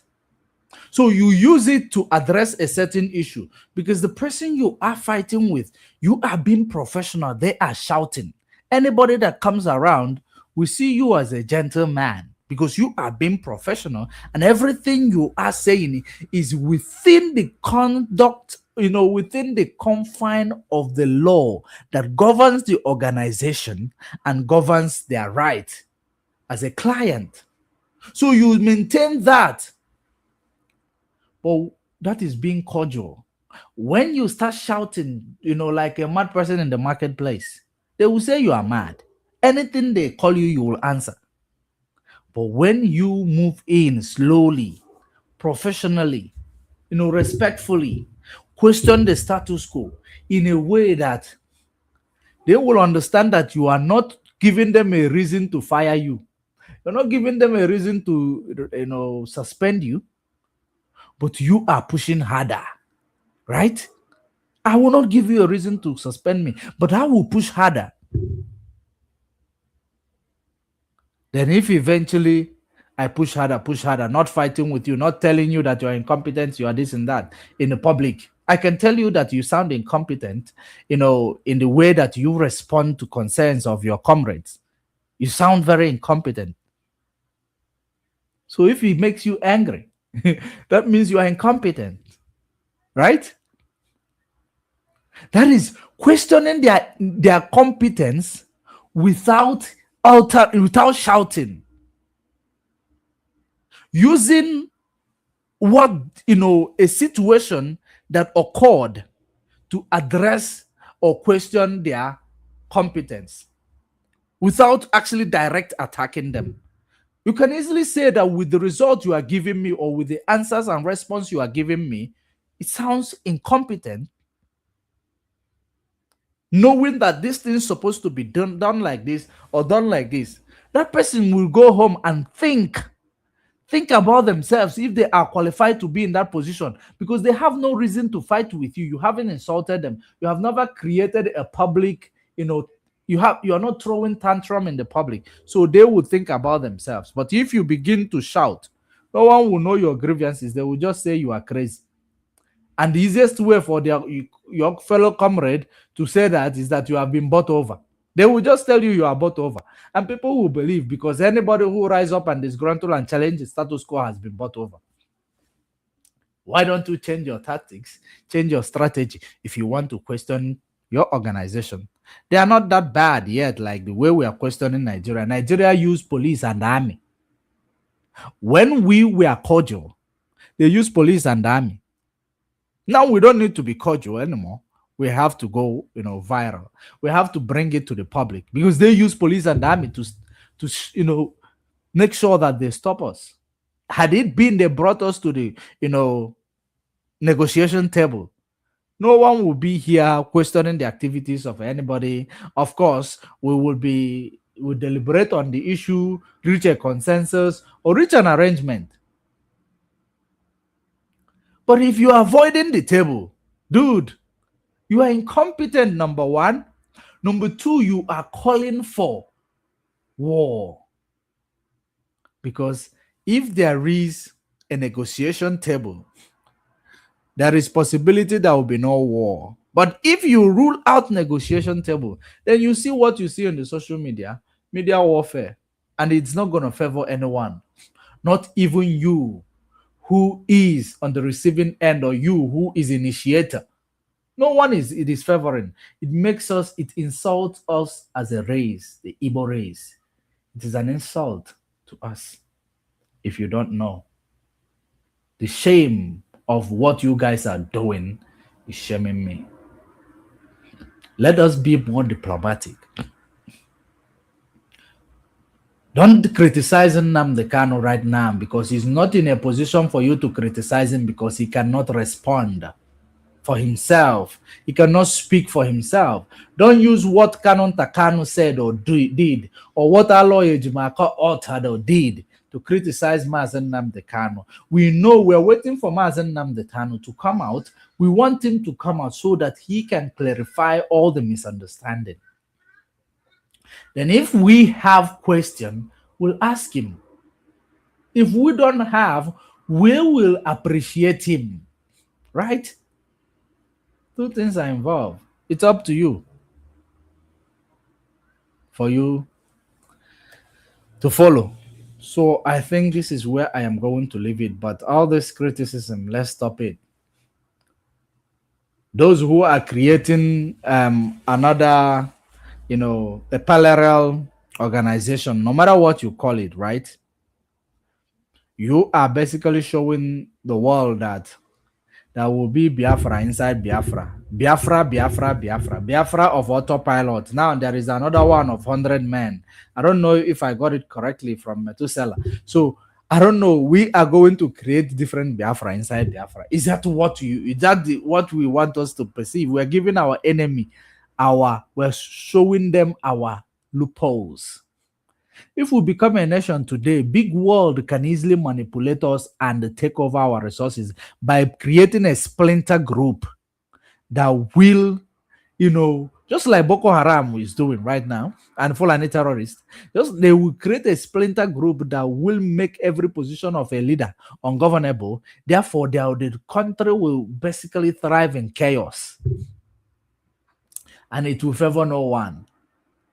So I see some people who are telling us that no, we will align with Israel, we will align with the United States.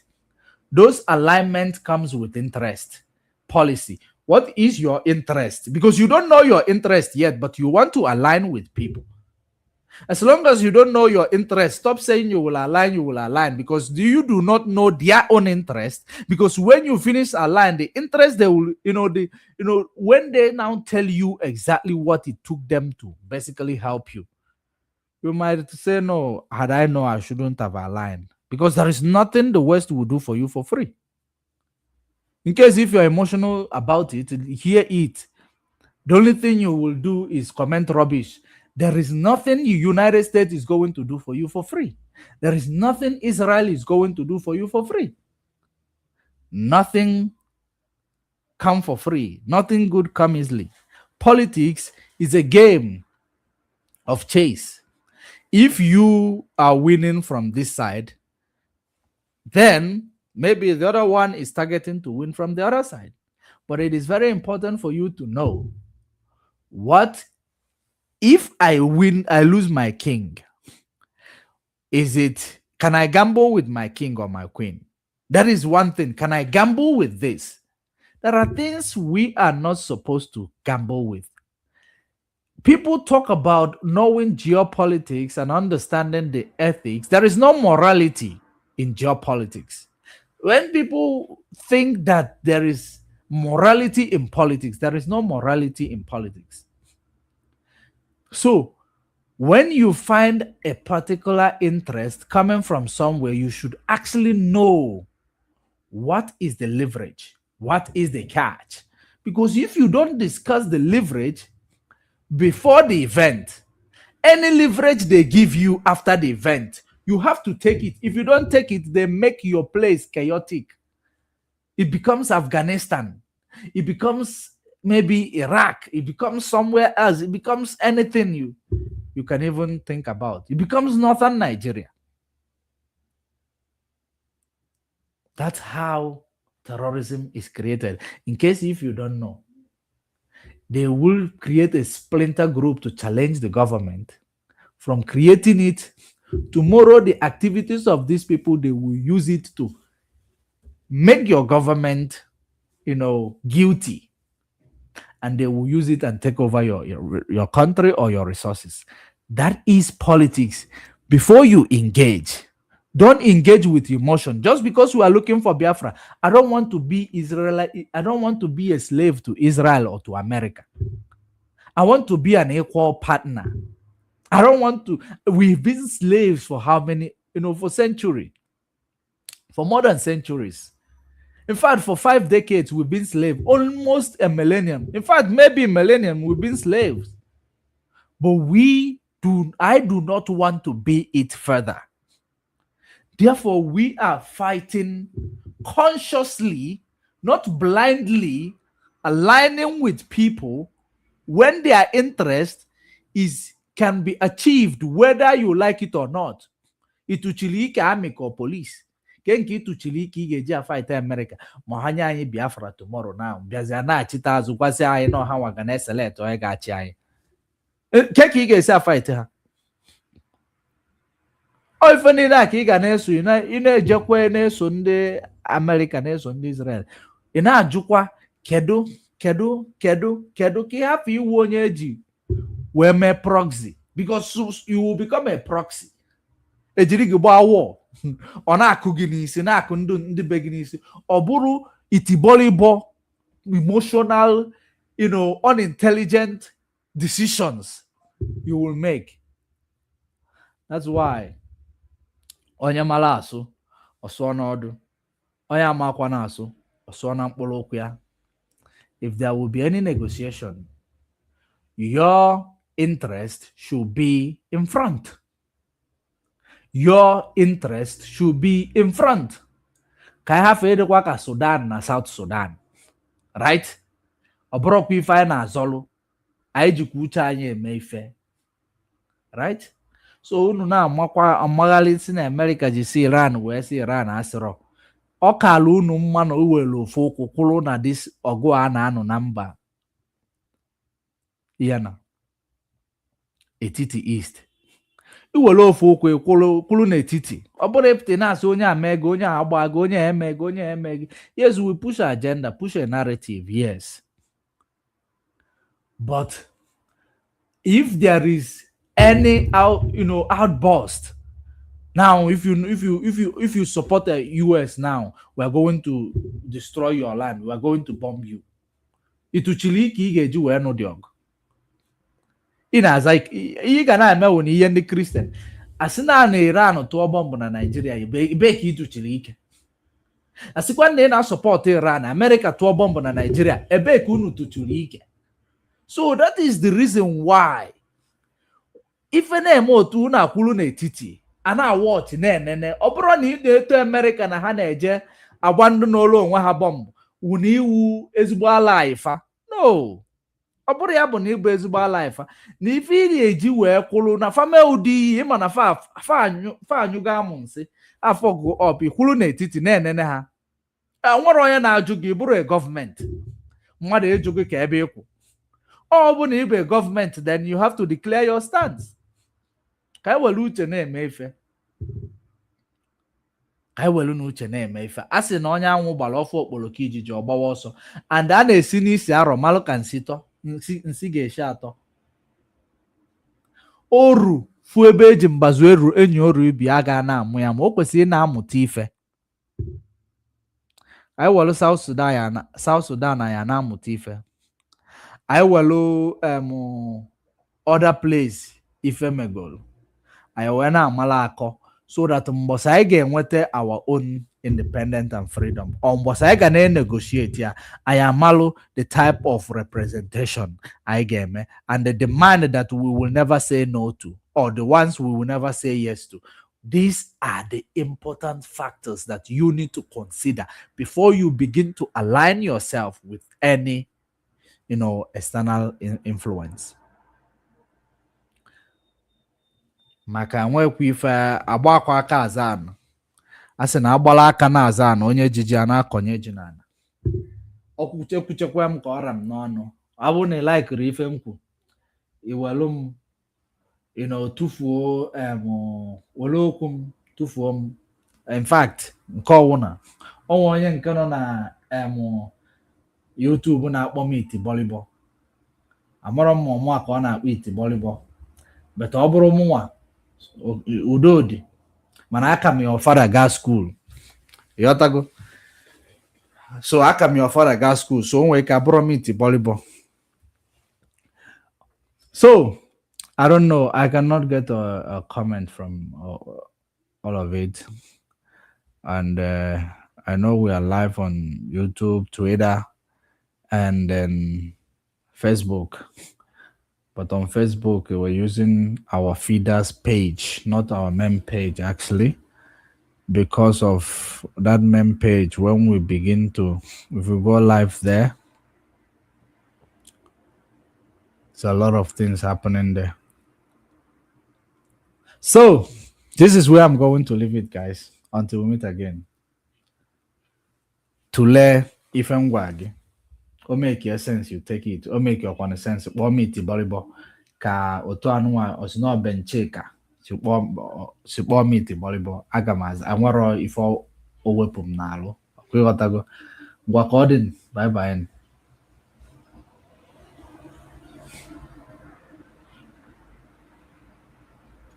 Get the economic miracle of the. There are two things plaguing them in the zoo: lies and deceit. If not for the coming of IPOB, of Radio Biafra, all of you would have lived and died in the ignorance that Ojukwu caused a war. That's what they were writing. Britain helped them to write it. Ojukwu was a rebel, a secessionist, because we had no media. That is why they're paying Facebook billions upon billions of US dollars to stop this truth from coming out. Did Ojukwu cause any war? Gowon is alive, go and ask him. Did Ojukwu cause any war? Ojukwu went and negotiated restructuring with you in Aburi. You came back, Britain told you not to agree because Britain realized that all the component units of Britain knows that if you go back to regionalism, you will have economic growth. The country will do very well. But Britain doesn't want it. That was why they even instigated the Nzogwu coup, so-called Nzogwu coup, saying they will bring Awolowo to become the head of state. They knew what was going to happen. They wanted to truncate the economic miracle of Dr. Michael. But what I'm telling you are fast. Go and investigate for yourself. In the East, you had the fastest growing economy in the whole world, over 40% every year. In the West, Awolowo was performing his own miracle as well. Even in the North, Ahmadu Bello and Tafawa Balewa were doing very well. You had all those massive industries in the North. You even had Alamajiris that were employed in the North, meaningfully employed, gainfully employed. They were all doing very well. Britain said, no, for us to control these people, we need to impoverish them. Let us introduce this war. There was a coup by Nzogwu. And after that, there was the massacre of, as usual, massacre of our people in the North. Ojukwu said, I have to secure my land and my people. They said, no, let's go to Aburi to discuss it. Ojukwu went to Aburi and agreed restructuring. That's something now you're asking for. To tell you how foolish Nigerians are. They're very foolish. That same nonsense you're asking for now was discussed many years ago. Ojukwu sat down in Aburi with Gowon and decided that regionalism was the best way forward, restructuring, going back to who you were, 1963 Constitution, 1963 Constitution. Be on your own and pay tax to the central government, as they have in America, as they have even in Britain. Britain, you have Scotland that is almost independent, Wales, the same thing, everybody is free, but Britain doesn't want the same thing they're enjoying to happen in Nigeria. Why? Ask yourself that question. Anybody telling you about one Nigeria is your enemy? I'll prove it to you now. Ojukwu negotiated devolution, regionalism. The North will be on their own, the West on their own, even Midwest on their own, and then the East on their own. It's the same one Nigeria. On their way to the airport, before they boarded the aircraft, a call came from Lagos, from the British High Commissioner in Lagos to Gowon, telling Gowon not to agree, after having signed the agreement. That same Gowon you're looking at today, God kept me alive so that he can witness the destruction he will bring upon that very zoo called Nigeria. Gowon said no. Do you know all the journalists in Nigeria, none of them have ever gone to Gowon to ask him, why did he say no to Aburi? Aburi was restructuring. None of those agitating for restructuring right now has ever gone to Gowon or gone to Nigeria to say, but Ojukwu negotiated restructuring. What happened? They came back and they said no. Ojukwu said, okay, so you want to continue to kill my people all over the place? No. Because of that, I'll declare Biafra. Today, they have brainwashed all of you with the perverse notion and thinking that somehow Ojukwu is responsible for causing a war, when opposite is the case. If not now, that after many years of hammering on this very topic, it has now sunk into the skull of the people that Gowon was the aggressor, not Ojukwu. That's how Nigeria is, always blaming the victim. And we lost over 5 million people during that very genocidal